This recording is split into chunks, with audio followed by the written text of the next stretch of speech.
Protected Speech with Ravi Kapur and Jonathan Choe.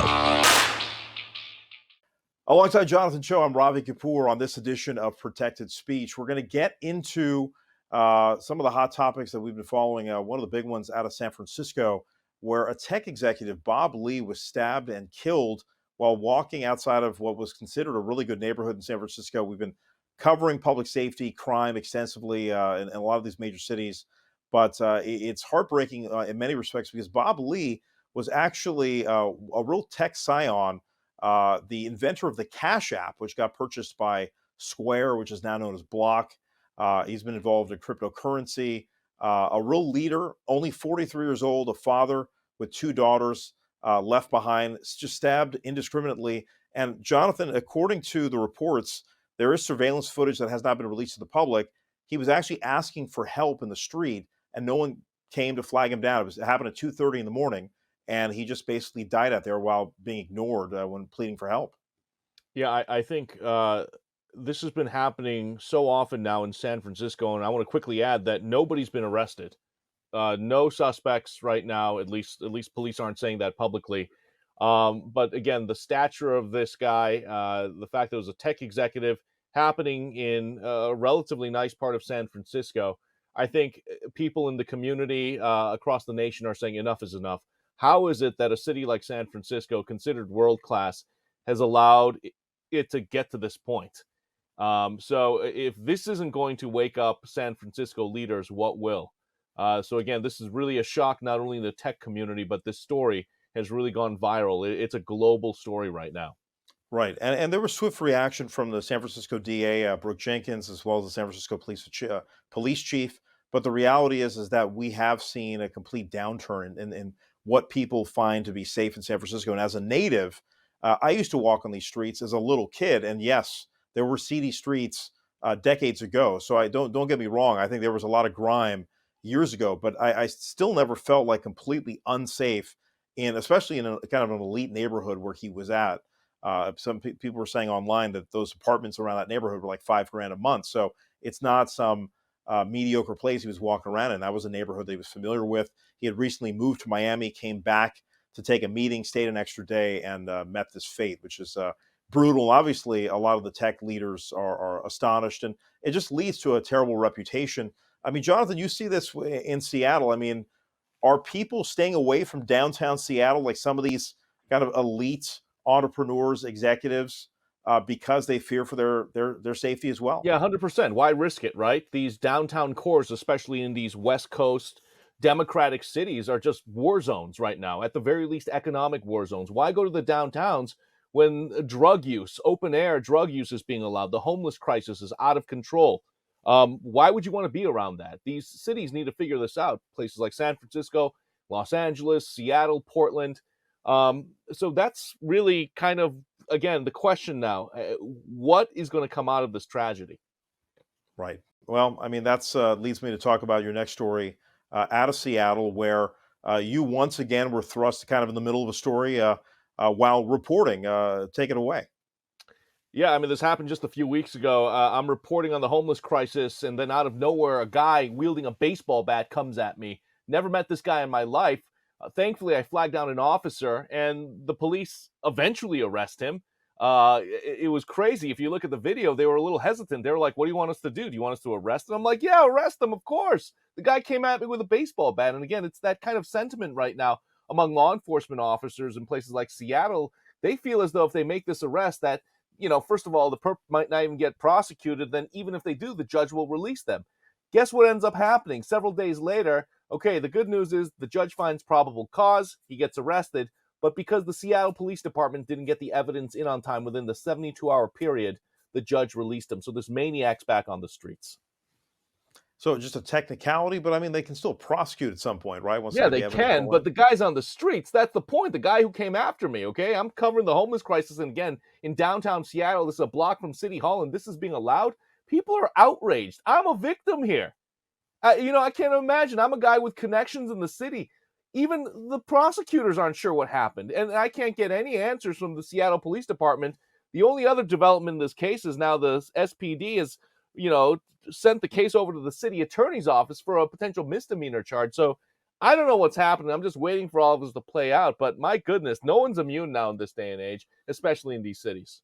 What do you got to say though for folks who may have been watching this show or seen some of these videos you put online, who saw that youngster, that teenager, come at you with an axe, in recent weeks? Now you have this guy with a bat. Some people are saying, Jonathan, you might be instigating things because you're out Well, there I with the don't think so. camera. No, it You're actually being happened in the provocative. same area. I think there's something about this area when crime is being allowed to flourish and thrive in these particular areas. You have tent encampments that are trap tents, essentially, people dealing drugs, selling illegal merchandise out of it, sex trafficking. Of course, this type of stuff is going to happen. Of course, it's going to attract these maniacs.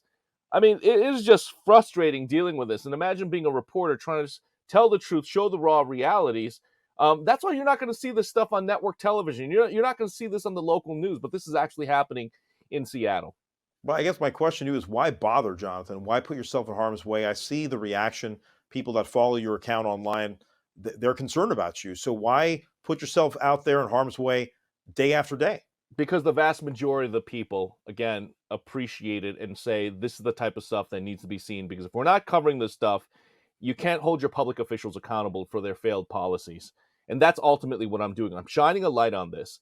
Again, it's almost like being, again, as journalists, we're part of the fourth estate. We're supposed to be the watchdogs. But when the mainstream media is failing and not covering this stuff, it's almost like it never happened. And if it never happened, lawmakers, the electeds can say, hey, nothing to see here. City's going great. But again, people actually living in these downtown cores who are seeing this every single day, the feces, the needles, the addicts rolled over, open air drug use, they're saying enough is enough. So look, let's bring in our next guest right now to get his thoughts. Dave Kerpen, serial entrepreneur, New York Times bestselling author. It is truly a treat. Co-founder of Likeable Media. Dave Kerpen, what are your thoughts on what you're hearing right now, especially out of San Francisco?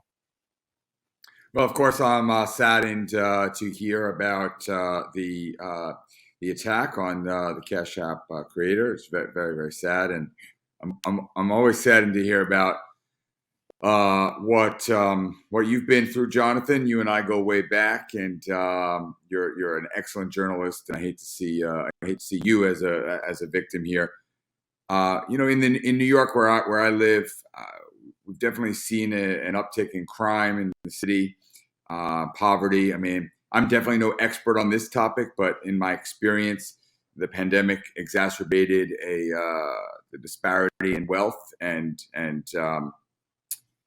poor folks are turning to crime. I mean, that story is not a new story, so we've seen that over and over again. And when people are poor, they end up turning to crime, and it's a difficult cycle. And I certainly don't have the answers to it, but I think cities have some challenging times ahead.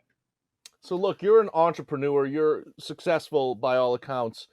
How do you operate in this type of environment then, just as an entrepreneur, right? You're still in your New York City. That's your urban core. You have to deal with this. We're seeing all the attacks on the subways as well, Dave. Right? I mean, everyone's reporting on that.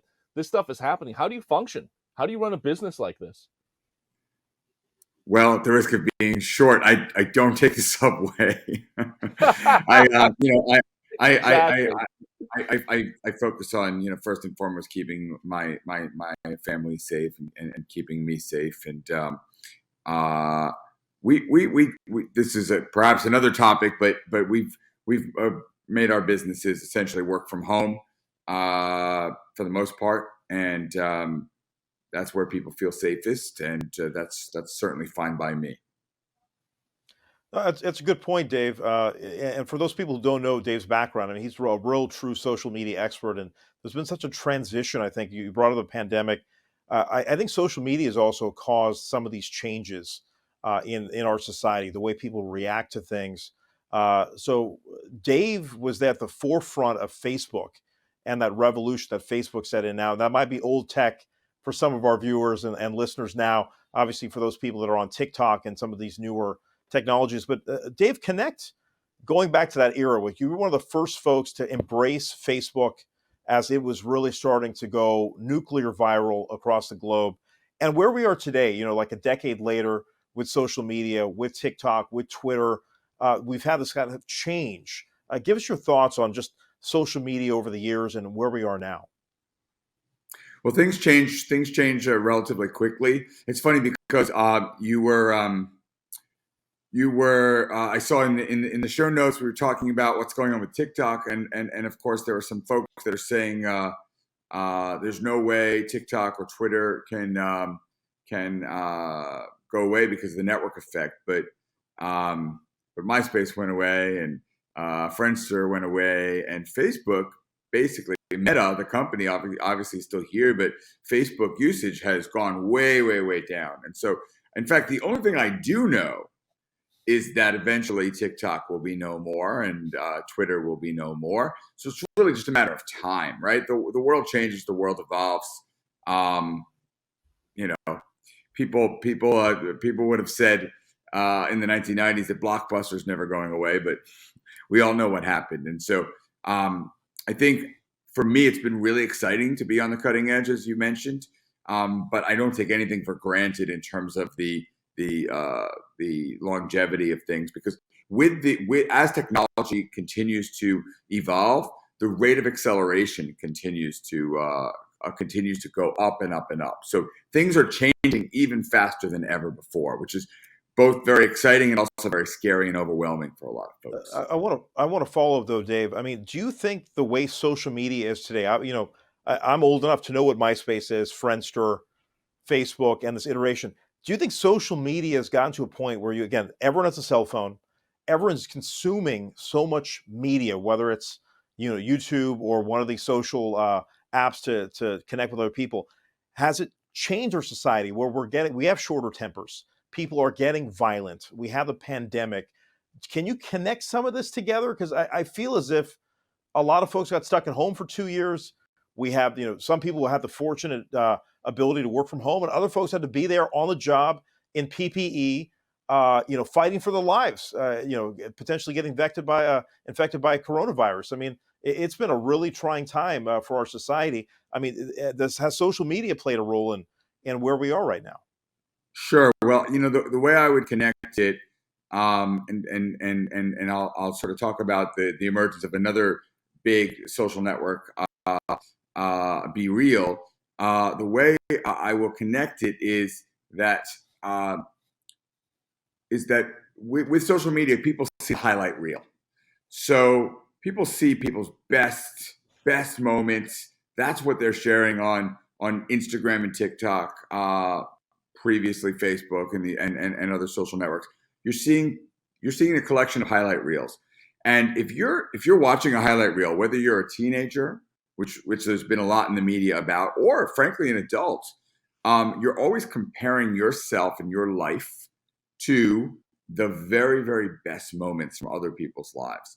Well, imagine if you're having a tough day, tough month, tough year, tough few years, in terms of the pandemic. You got laid off.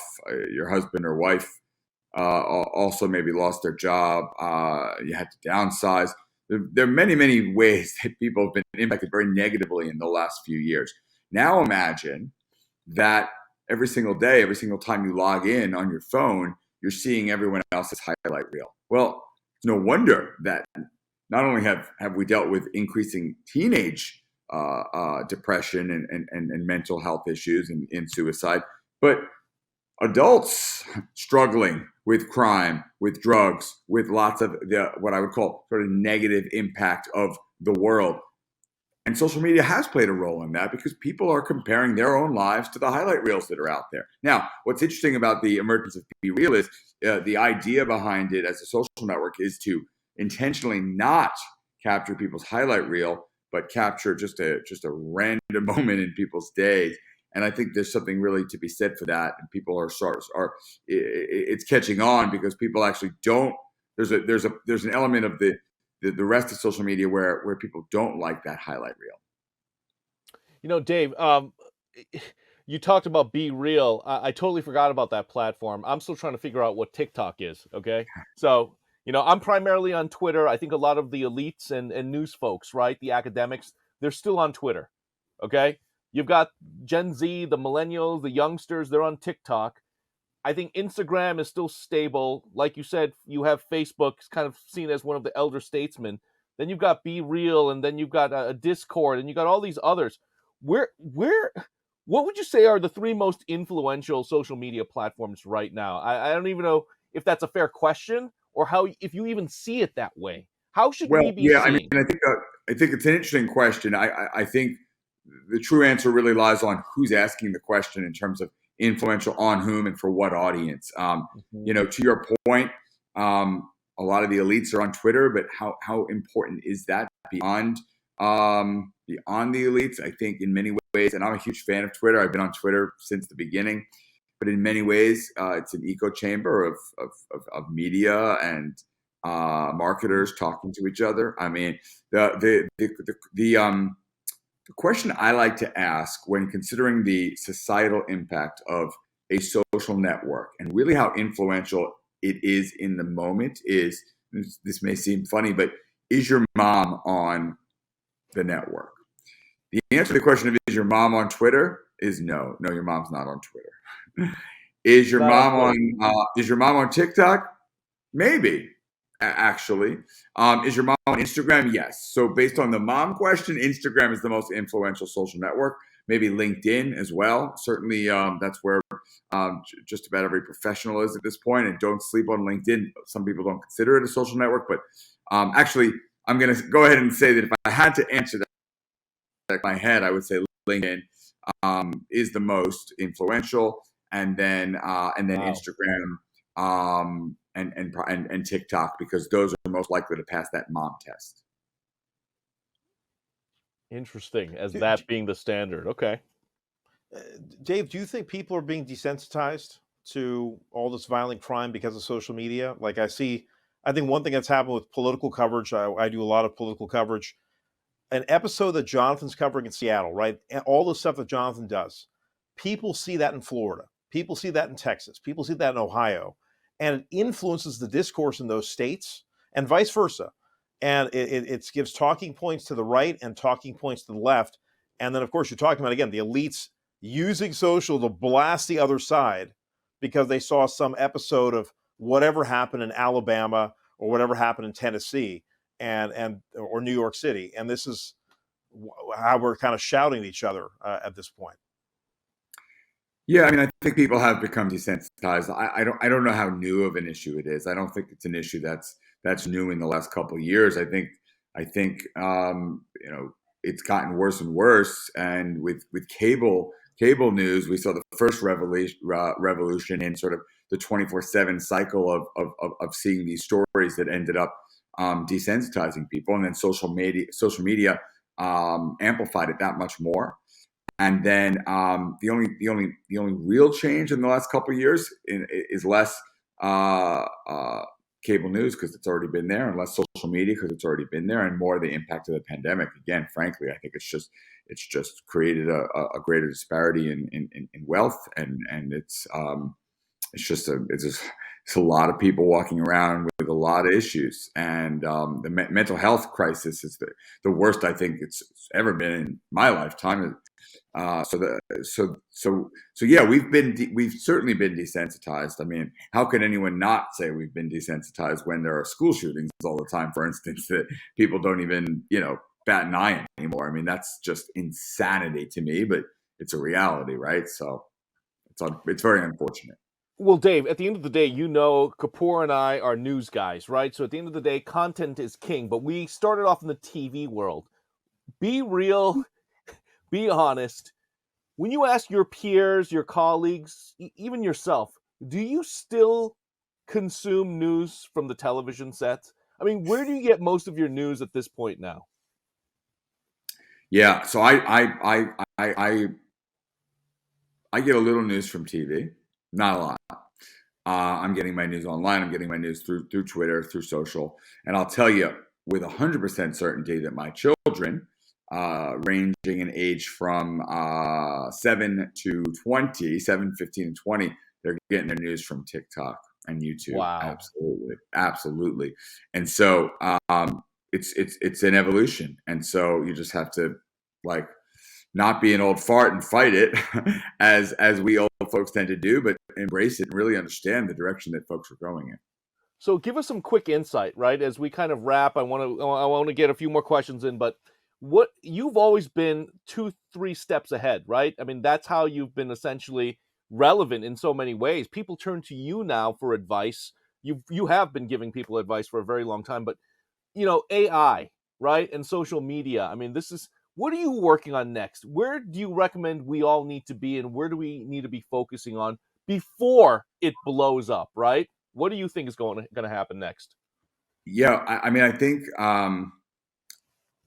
it's been in the news quite a bit, and yet I think most people, if I think of again the mom test or the my poker club, the 20 guys that I see every Friday night and play cards with, folks do not realize yet the full potential of GPT and the language learning models. ChatGPT being the most sort of famous in the news now, but Google's Bard is right around the corner as a major competitor, and what GPT can do is absolutely revolutionary. I mean, when Elon Musk and other technologists are saying stop the technology, you know that this is really, really crazy stuff.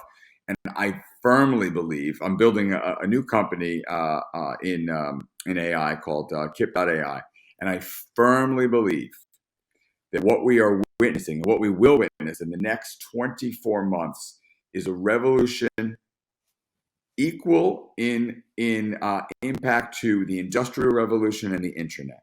So anyone that thinks that social media represented a revolution in the way we communicate, I believe that GPT is going to be that much bigger a revolution. Not since the internet have we seen something that will impact the world so much. And it's both very, very exciting as an entrepreneur and as a technologist, and it's very, very scary, of course, as a consumer, because it's the sort of science fiction that we only dreamed about robots taking over the world suddenly seems a lot more realistic now. Dave, what aspect of AI are you going to be tackling? Because there's so many folks that are trying to, build things to integrate with OpenAI. Yeah, we're working specifically with enterprise. The speed of acceleration is so absurd that any large organization doesn't have the bandwidth, the ability to be nimble enough to make changes. I mean, we're talking about GPT-4 came out 2 weeks after GPT-3 3.5. We're talking about major evolution and acceleration literally every week. And enterprises have no idea how to handle this. It's I mean, how could they? How could an organization of thousands of employees or tens of thousands of employees possibly react fast enough to keep up with the changing pace of technology and AI? So for me, what we're doing to help these folks keep up is building cycles of iterative products and consulting and briefing that allows large enterprises to stand a chance. I promise you, timestamp this this segment, because 24 months from now, you will see a major reshuffling of the Fortune 500, the largest reshuffling of the Fortune 500 in any 2-year period in the history of the Fortune 500. And it will be based on how quickly large enterprises react and adapt to the changing opportunities and challenges that AI presents. So you think it was a big deal when Blockbuster went under? Watch as the Fortune 500 is completely reshuffled based on who can adapt and react fast and who is slow coming out of the gate. And Dave, I got to ask you really quick, what do you think this does to the news industry, right? We know that, television stations, legacy media, newspapers, radio, they're still around, but they're still trying to figure out how do we get relevant online. What do you think this will do to news gathering and even the reporting and consuming? Well, it's a good question. Like many things, it will be absolutely disrupted. There will be lots of opportunities for cameras, I imagine, to capture news, and for AI to help analyze news, write segments, write aspects. I'll give you an example. As I'm a published author, I've written quite a bit. I can tell ChatGPT to write an article or a book in the voice of Dave Kerpen. And based on my previous writing, it can actually, and given an input of a headline, it can actually write the whole thing. And not only is it well written, I'd like to think, but it's actually literally written in my voice. So imagine the impact on news. Same way, write an article. Here's the headline, and write it in this voice. Write it with a slight liberal bias. Write it with a unnoticeable conservative bias. I mean, the implications are dramatic when you think about the opportunity that AI can understand what's out there and essentially create and distribute the news. Scary stuff, Ravi. Lot to process. And exciting too. I mean, again, I'm in San Francisco. We're talking about some of the horrific crime out here, but 9 of the top 10 AI startups in this country are in San Francisco, and this place is on fire. And in fact, the South Bay is actually too far. All of it is in San Francisco proper, and all these venture capitalists and people who've done big things over the last 10, 20 years, they're out of touch, and they're heading to San Francisco to see what the kids are doing. And they had like a 5,000 person party talking AI last Friday night. Spontaneous kinds of efforts. So no matter what you say about this place that I live in, San Francisco is going to be leading the charge on AI, and that's why we got to talk about these things. And I'm so glad, Dave, that you're getting in the space, because it's massive. And I have a close friend of mine that has been working on AI for 7 years, and we haven't seen anything yet. Like, this is just the start. So Dave, any final thoughts, man? I know it's super late on the East Coast, so thank you for staying up with us. But any last closing thoughts on your end about just kind of everything we've been talking about this evening?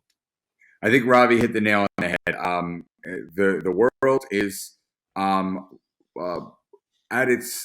one of its scariest and most overwhelming places, but it's also at one of its most exciting places in that I can remember. And I personally like to choose the positive and choose excitement and opportunity. Maybe that's the entrepreneur in me, but I always like to look at opportunities that are out there versus doom and gloom. So yes, a lot of scary things, a lot of very overwhelming things going on. You talked about that in your earlier segment, but also lots of opportunity for improvement in the world and advancement in technology and advancement in knowledge. And I get super excited about those things as well. Dave Kerpen, LIKEABLE Media co-founder, New York Times bestselling author, and serial entrepreneur. Thank you again for your generosity and your friendship. And a man who cannot go into retirement at all, right, Dave? Like, you just keep churning out startups. Keep selling those companies, Dave. Never. My financial planner said to me, he was doing a motto. He said, "I need a retirement age for you." And my wife said, 55. She wants to retire, in the next 10 years. And I said, "No, I don't want to put an age." And he said, "No, I need an age for my model." I said, "All right, put 120. All right. Now, and he has the answer for living to 120 as well, ladies and gentlemen. Dave Kerpen, take care. Thanks. Bye-bye. Good to see you, Dave. Thanks, man. All right, let's move forward. Good to have Dave on, as always. We got to touch on a topic we've been talking about here for months on end. We'll keep it brief, but I think because Jonathan and I have talked about this extensively. But another Caste case. The reason I'm bringing it up is that it has statewide implications. In the state of California, there was legislation introduced by State Senator Aisha Wahab. Wahab was just elected recently in the previous election, so she's been on the job a couple months. And she very quickly put this out there to the obviously outcry of a number of people in the community, and obviously to the joy of many others. This has far-ranging implications. Obviously, there was a Silicon Valley case involving Cisco. It's kind of been held up, and we don't know the outcome of that. There's been Cal State University that has put in a caste anti-discrimination policy in place. We've seen Harvard officially do it. Resolutions were done. But this is a big effort, and just in recent days, there was a protest outside of Wahhab's office. We haven't seen anything quite like this, Jonathan. 250 Indian Americans, South Asians, Hindus, people of different background protesting Wahhab's office. Wahhab chose not to meet with the constituents and the other folks that were there upset about this. So it's going to come to a head. California is a Democratic state. This is a progressive initiative. In many respects, I think maybe it's fait accompli because I don't see it getting denied. Maybe that's And when just you ask, but when you ask the average American, they're clueless. It's not they have getting no any idea coverage of the mainstream. Yeah, It's amazing. What does that tell you're you? right. You're right about that. The average person has no clue, and Clueless. why so many Indian Americans have taken offense is that Jonathan, you and I went to school here. I don't know about your education, but caste was brought up in all these history courses that I took as a kid. And I'll tell you what, as a minority, as an Indian American, they were just basically talking about untouchables and caste and doing whatever they could to basically insult my identity. Now, I had no Perpetuating idea what happened in India. stereotypes. Perpetuating Right. stereotypes from a white Correct. Western European worldview. Correct. I mean, I had a conversation with my history teacher. Again, I went to a hell of a high school, but we talked about a swastika, and she only used the swastika in the negative connotation of the Nazi version of it, which is actually called a Hakenkreuz, a hook cross. Swastika is a very specific kind of term out of India. Buddhism has it, Jainism, Hinduism, Sikhism. It's a very spiritual symbol that was obviously adopted by Hitler more and like it. manipulated. But my history professor could not get her hands on it. She's like, yeah, there's some religious symbol, but I'm here to talk about the swastika in the German Nazi way. And so again, when you have that education, you have basically white people telling you, hey, this is the way history is. I mean, again, most of us have been educated as minorities in this country. And may I ask, was your history professor white, a white female? White female. How did you guess, Well, John? there you go. Isn't that interesting? I mean, There's again, a consistent theme. I'm sure you and I had a majority white professors. I mean, we did. I mean, that's just And how we grew up. at the end of the day, they're still majority whites, and ultimately, they're still the ones dictating the terms and in power and control. Putting out the curriculum. Isn't that interesting? And determining what history courses we take. Right. So I think this is where, again, Indian Americans have no clue about how to play the game. And you got to give credit to Equality Labs and some of these groups that are advocating. It's not to say that, again, caste doesn't exist. There is caste discrimination, no question about it. But that pertains to South Asia specifically. Did I face caste discrimination growing up here? No, I just faced regular discrimination. Now, I guess the argument that's being made is that with this immigration influx, they're going to bring caste and those perceptions here. But again, I think there's a way to settle it with data. Sue the hell out of people that are discriminating against you. I mean, you and I have been facing discrimination since as we were little kids. We got bullied, we got punched, whatever happened. There were ways to settle it. If someone pushed you, you push back. If someone is going to discriminate against us, I mean, look, we worked in the news business. How many people in the news business look like you and me, Jonathan? How many people run a TV station, own a TV station, anchor the news? Do the nightly news have guys like us on it? Right, but finish your thought, and I think this is the point that you're getting at, and this is the key. You're talking about data. At the end of the day, and I don't think this is going on a limb here. I've never seen anything like this in my entire news career. This is unprecedented that this movement to bring these anti-caste discrimination bills, laws, whatever you want on college campuses and cities and school districts, I've never seen it happen this quickly without being backed by actual data. And nobody is questioning it, Kapur. How did we get to this point? That's the question we should be asking. Well, I mean, look, how has it started going at this rapid pace, and it's going all across the country? It's being quietly done without data, and in every case, it's passing. How is this possible? I mean, this is why we talk about social media, because it's the influence of social media. It's very easy to give an emotional argument. I see skilled, if you want to call them journalists or rhetoricians, really, who completely give you a loaded question and try to spin a conversation. There's some very gifted orators. I won't give you names, but we can talk about it on another episode. Are you But talking about mainstream media? Because what's I'm happening talking is about even when mainstream local, media folks well, that know how to spin. well, then name them, back it up I mean, with listen, data, make those names. Because I'm going to for tell you right one, now, again, here's what's I'm really happening. Okay, fortunate. local media, when they do even cover this in Right. California, where it's pervasive, Right. the local journalists, these kids are clueless. They don't bring context. They just parrot the talking points of one side and say, here's what's going on, and they move on. Choe, I'm not even complaining that much about local media because most of these guys are kids who have, there's very few veterans left. I'm complaining about the national networks where you're supposed to have senior people. Well, name the national networks. Which ones are you calling out? I'm calling them all out. Which ones? Which ones? I don't watch. Which I ones? don't watch Fox News. I don't watch MSNBC. I don't watch CNN. I don't watch any of these channels. They don't provide really any grist for the mill to me. Exactly. And at the end of the day, most of Middle America, the South, again, outside of the coasts, they're clueless about this debate. But it's happening, and that's what's so crazy. And at the end of the day, the diaspora, the South Asian community, Indians, man, I don't know what to tell you guys. I mean, if it wasn't for you and this network, I wouldn't know about this debate either. Frankly, I wouldn't care.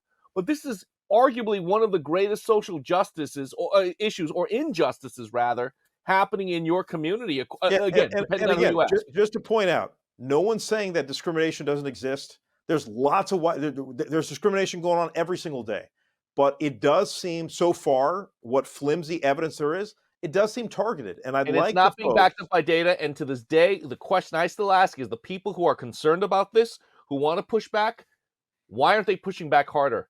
Why aren't we seeing this? I don't think they have a clue what they're up against. Why aren't they fighting? They want to fight in court. They're a bunch of academics. You've got to get out there and start making noise. And the community against this, they don't know how to fight. That's their problem at the end of the day. This is happening on their watch. Well, I will say this. In the Bay Area, which has an enormous Indian community, now Wahab is the state center for, basically Silicon Valley. The rumors are that I've been hearing already is that they're going to try to recall her, which I've never seen the community try to do. She's claiming Islamophobia. They get mad at She's claiming Islamophobia. Well, I mean, listen, there's going to be all kinds of claims. Of course there's going to be claims of that. But at the same time, the Hindus and the Indians feel targeted. It goes both ways. And so that's the emotional piece of it. Now, again, it depends on how you win over sentiment. That's the question. She claims to be a victim when people push back. So that's what it's become in this day and age, right? If you don't like something, then you get criticism back. Now you're a victim. I mean, that's unbelievable, man. Where's that playbook from? I mean, look, I think there is always a methodology. Again, a lot of these playbooks have won the discourse. Again, we're dealing with a different day and age now. These battles are fought on social media. I mean, look at how well someone like AOC is, because she has so many followers. She's able to, get her talking points out there to the crowd. At the same point, you saw what Donald Trump did with Twitter. I mean, Donald Trump was controlling the news day for all of us for months on end. I mean, I know for us, after a few months, I was like, I'm not going to report on tweets anymore. If he does something specific, like for real, we'll report on it. Otherwise, I don't care what he tweets. I really don't.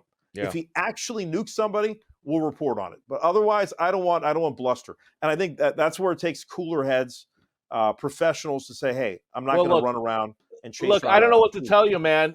We keep talking about this. You're reporting on it. You're one of the few, networks out there that are addressing this. Yet, I don't know what action's going to come of this. I'd love to see you reporting on what actually comes out of this. We're seeing this happening at a breakneck pace. I've never seen anything like this, where all of these these caste discrimination laws are coming in. And I cannot believe people are literally, it just seems like they're paralyzed. Again, the folks who are against that, of course. Now, there are others who are saying, hey, this is great at the end of the day. Right. But I'm just stunned right now that this is happening real time, and it's happening to so many in the Hindu communities in America, and they're just watching. And the fact that mainstream media is not addressing this, I'm just stunned right now. Well, I mean, there's nobody in mainstream media that can talk about it with any authority. And again, I would just like people to go through the process, file litigation, win your case, demonstrate this is going on. We have discrimination laws on the books. We didn't have lynching as a federal crime until recently. And you know what? Who's allowing it at the end of the day? I just came to this realization. At the end of the day, the people who are still in control are the white folk. You know, people want to talk woke, they want to talk diversity, DEI, all you want. Look at the people who are actually still in power. At the end of the day, who are they? The majority white. And at the end of the day, these school boards, these city councils, these local jurisdictions, they're still controlled by white folk who are rubber stamping all of these caste, discrimination, bills or whatever, and they're passing. And nobody knows what just happened. I mean, it's unbelievable. And I think that's part of the strategy. I think that's part of the playbook. Hey, I don't know what's going on, but now it's become a law. Now it's happening citywide. It's unbelievable what's happening. I think the solace for the people that are really very perturbed by the lack of data is that when you go to a court, into a court, you have to have evidence. You can't just win a case on emotion. That doesn't work in a real court. Well, you bet the folks better be loading up on their legal fund. I don't know what to tell you, because I don't know if there's a legal fund. Does HAF have a legal fund? That I think we will see litigation. This is why we're going to be talking about this topic. Let's move on, Jonathan. We talked too much about that one. Let's get into spiritual warfare here. Briefly tell folks what you saw. I mean, well, this look, is man, another.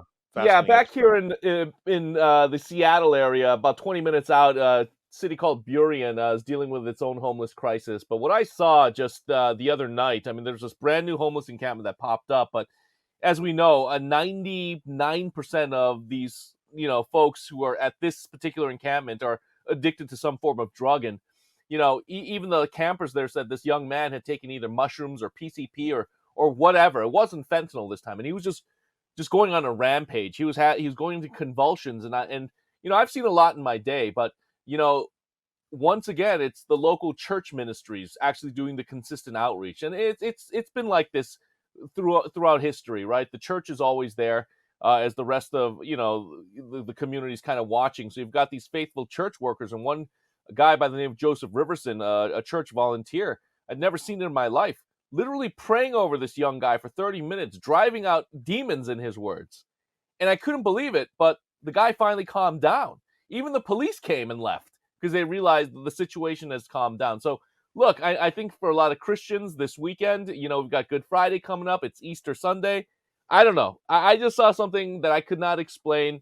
It was explained to me as a spiritual phenomenon. When you're taking drugs, you allow demonic forces in. And I know in mainstream media, you're not going to hear about a lot of this. People rarely talk about religions, even though the majority of the people in America still subscribe to some type of religion. But what I saw the other night, man, I can't make this stuff up. So I'm glad I captured it on video. And, that's just something that continues to happen. Unexplained stuff happening in these homeless encampments. Never thought I'd be covering in my career. Yeah, it's funny you brought up, because some people take those hallucinogenics, right, to get to a different plateau. And I don't think we've really discussed that in mainstream much. But I do talk to folks that try to go on the edge. And I've even talked to medical doctors who have taken these things. That's a whole other topic that maybe we should delve into. I don't know if you really want to delve into that, but that's a whole another story for another day. Yeah, absolutely. Let's get into our reoccurring segment presented by the California State Library, which is unfortunately the spate of hate crimes that continue throughout this nation as Asian Americans are being targeted. A young woman in Virginia was horrifically stabbed and slain by it appears a perpetual offender. Jonathan, it seems like she was stabbed like 30 times. I don't even know how I'm kind of at a loss to see someone lose her life in such a graphic, inhumane way. Yeah, well, we've seen the victim's photos, a young Asian American woman, just in her, graduation gown. But yeah, authorities say this guy somehow got in the hotel room, stabbed her dozens of times. And when cops showed up, the perp was trying to smoke a cigarette. I don't know if this is mental illness. It's unclear if the victim knew the perp. But once again, a young Asian American woman, her life cut short. And again, as you mentioned, this guy who was on the streets was just released for some type of crime, this past January. So these repeat offenders who clearly have problems, call it what you want, mental illness. I mean, our streets are becoming the new asylums. And this poor woman, again, Asian American female victim, cut down, gone too soon. Just a terrible situation. And one thing before we go, because we can continue to cover these heinous crimes. We haven't had a chance to briefly talk about President Trump's indictment. I don't know if you have any thoughts. Obviously, I had a chance to interview President Trump in September before he announced he was going to be running officially for president. This indictment was expected for weeks. Any thoughts on what impact this will have, if any? I mean, he's always had this kind of Teflon Don He's a Teflon reputation. Don. He's going to get off. I looked at the case. It's flimsy. Every legal expert that I've heard, the pundits on both sides of the aisle, are like, what was Alvin Bragg thinking bringing this case? I mean, there's dozens of counts. I mean, the whole premise He is faces more than you 100 can't be years in above the prison law. if he's That's the found guilty. premise. Well, at the end of the day, when you have the legal scholars and the elites and the best of the best saying that Trump's going to get off. I don't know, man. We'll just have to wait and see. But I mean, yeah, it's another media circus. Right, 34 felonies. It will not likely be heard in a court for basically the start of the proper election year. So And this is going to be a circus, as we know. It's going to be a circus for a long time to come, and so I don't know where this is all going, but it's wild times and certainly unprecedented. We've never had a former president indicted to this degree. So certainly a story we'll keep an eye on. For Jonathan Choe, I'm Ravi Kapur. Thanks for joining us.